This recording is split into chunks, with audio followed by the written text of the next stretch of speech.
warahmatullahi wabarakatuh. Saya Sulkarnain Said. Kali ini saya akan mempraktekkan cara pemeriksaan refraksi objektif dengan menggunakan alat retinoskop. Jadi alat ini, pemeriksaan ini bertujuan untuk mengetahui apakah ada kelainan refraksi atau refraktif error pada pasien tanpa menggunakan atau tanpa melibatkan respon dari subjektif dari pasien. Jadi biasanya pemeriksaan ini dilakukan sebelum melakukan pemeriksaan refraksi subjektif. Jadi biasanya indikasi untuk pemeriksaan ini dilakukan pada pasien-pasien yang tidak mampu berkomunikasi dengan baik, misalnya seperti pada anak-anak atau pada pasien dengan tunarungu atau tunawicara. Nah, jadi pertama sebelum kita lakukan pemeriksaan, perkenalkan diri dulu. Permisi Bu, saya Dr. Sulkarnain. Kali ini saya akan melakukan pemeriksaan refraksi objektif dengan menggunakan alat retinoskop pada Ibu. Nah, nantinya alat ini akan saya gunakan. Saya akan senterkan sedikit ke mata Ibu kiri kanan, dan ini alat ini tidak berbahaya dan ini cukup aman, cuma agak sedikit silau dan kurang nyaman. Namun ini tidak berefek apa pada Ibu. Apakah Ibu bersedia untuk dilakukan pemeriksaan? Ya, kasih. Nah, sebelumnya kita akan persiapan alatnya. Jadi alat yang digunakan itu adalah retinoskop, kemudian trial lens dan trial frame, kemudian Snellen yang dipasang 6 meter dari jarak antara pasien dengan Snellen-nya. Kemudian selanjutnya kita posisikan pasien, jadi pasien duduk sejajar di hadapan kita dan mata pasien dan mata pemeriksa itu harus sejajar. Kemudian jarak antara duduk pasien dengan Snellen itu adalah 6 meter. Dan Ibu nanti bisa melihat lurus saja, melihat ke Snellen-nya, dan ruangan kita buat lebih redup. Coba menunjukkan pemeriksaan. Kemudian sebelum dilakukan pemeriksaan juga kita biasanya bisa menggunakan cycloplegic. Jadi tujuannya adalah untuk menghilangkan atau mengurangi daya akomodasi pada pasien sehingga hasilnya lebih akurat. Biasanya digunakan pada anak-anak karena efek akomodasi pada anak-anak biasanya lebih kuat. Kemudian kita lakukan pemeriksaan. Sebelum dilakukan pemeriksaan, kita ukur dulu distansi pupil pasien untuk menentukan gagang atau trial frame yang sesuai. Bisa Bu ya, lihat lurus saja. Ibu nanti lihat di sini saya, di tangan saya. Lihat ini, sekali lagi lihat ini, kemudian lihat sini. Jadi untuk distansi pupil pasien ini 64 dan 62. Jadi kita menggunakan frame yang sesuai. Ibu boleh ya, saya pasangkan ini alatnya. Silakan. Kemudian kita lakukan pemeriksaan retinoskop pada mata kanan pasien dengan menutup dengan menggunakan mata kanan pemeriksa juga.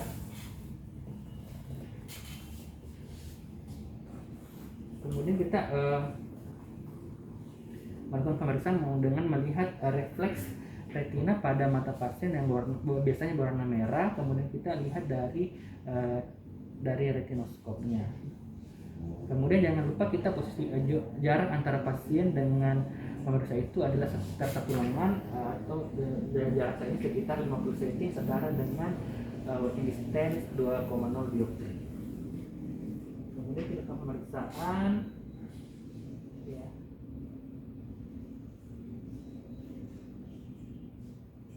Kita lihat aksis pada aksis 90 derajat.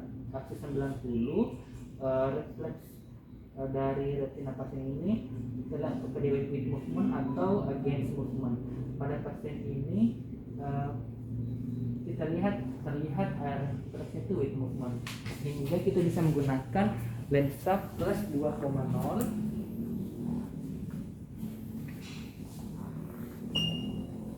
Kemudian kita lihat kembali tadi refleks dari aksis 90 dan 180 itu dua-duanya with movement. Kemudian setelah kita pasangkan lensa 2,0, kita lihat kembali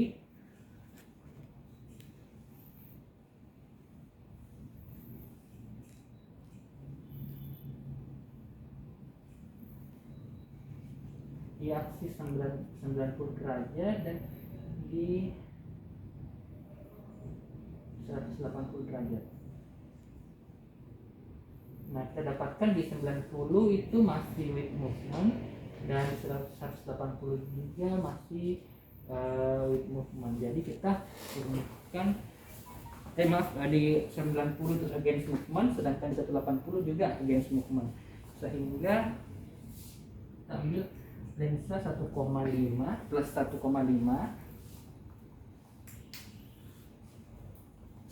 Kita lihat kembali di 90 dan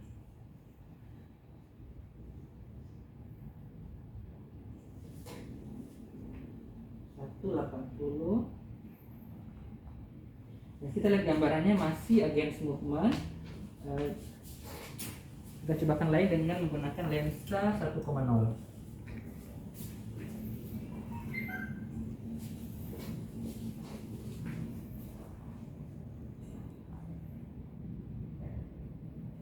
Pada lensa 1,0 ini di 90-nya sudah netral dan 180-nya sudah netral juga. Kemudian kita lanjutkan pemeriksaan pada mata kiri pasien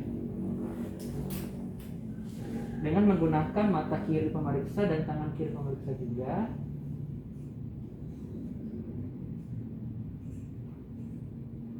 Kita lihat pada 90 dan di 180 dua-duanya with movement, sehingga kita cobakan lensa 2,0 dan kita lihat kembali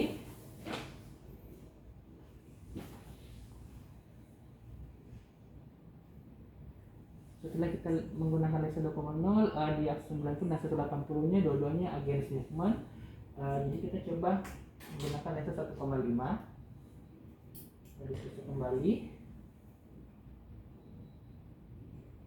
di 1,5 untuk aksis 90 nya sudah netral, sedangkan untuk 180 nya masih with against movement. Jadi kita coba 1,0.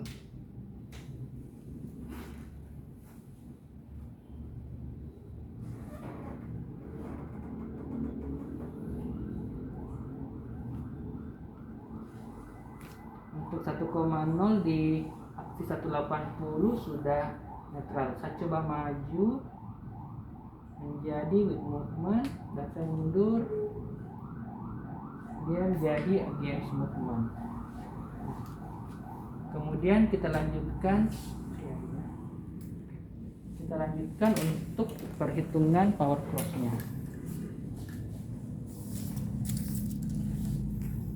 Jadi pada pasien ini tadi working distance kita itu 50 cm atau setara dengan 2,0 dioptri. Untuk mata kanan pasien ini pada aksis 180 derajat tadi didapatkan hasil plus 1,0, sedangkan pada aksis 90 juga dia netral pada plus 1,0. Sehingga untuk perhitungan spherisnya itu plus 1 dikurangi dengan working distance jadi minus 1,0, spheris minus 1,0. Sedangkan untuk mata kirinya di aksis 180 di aksis 90 tadi dia netral dengan plus 1,5, sedangkan di aksis 180 netral dengan plus 1,0. Sehingga untuk perhitungannya itu untuk spherisnya itu plus 1, kita ambil dari aksis 180 itu plus 1,5 dikurangi dengan plus working distance plus 2 menjadi minus 0,5. Sedangkan untuk silindernya itu dari 1,5 ke plus 1 itu berarti minus 0,5 di aksis 180 derajat. Sehingga didapatkan untuk mata kirinya itu sferis minus 0,5 dengan silinder minus 0,5 pada aksis 180 derajat. Sehingga untuk membuat prescribing atau resep pada pasien ini berdasarkan hasil dari refraksi objektifnya itu, mata kanannya itu menggunakan diresepkan dengan sferis 1,0, sedangkan untuk mata kirinya itu diresepkan dengan menggunakan sferis minus 0,5 dan silinder minus 0,5 pada aksis 180. Jadi mata kanannya itu myope lever, sedangkan mata kiri compound myope astigmat. Nah, selanjutnya kita jelaskan kepada pasien hasil dari pemeriksaan. Jadi ibu ini pemeriksaannya tadi sudah saya lakukan dengan hasil untuk mata kanan ibu ini ada minusnya minus 0,5, sedangkan mata kiri itu minus dengan silinder minus 0,5 dengan silinder juga 0,5. Nantinya ini penanganannya atau manajemennya itu adalah kita salah satunya adalah pemberian kacamata pada ibu, persiapan kacamata pada ibu untuk membantu membuat ibu membantu melihat dengan jelas pada saat aktivitas sehari-hari. Apakah ibu bersedia untuk diresepkan kacamata? Bersedia. Terima kasih banyak. Ya, kasih. Ada lagi yang ingin ditanyakan? Ya, kasih. Sekian video saya mengenai pemeriksaan refraksi objektif. Terima kasih. Assalamualaikum warahmatullahi wabarakatuh.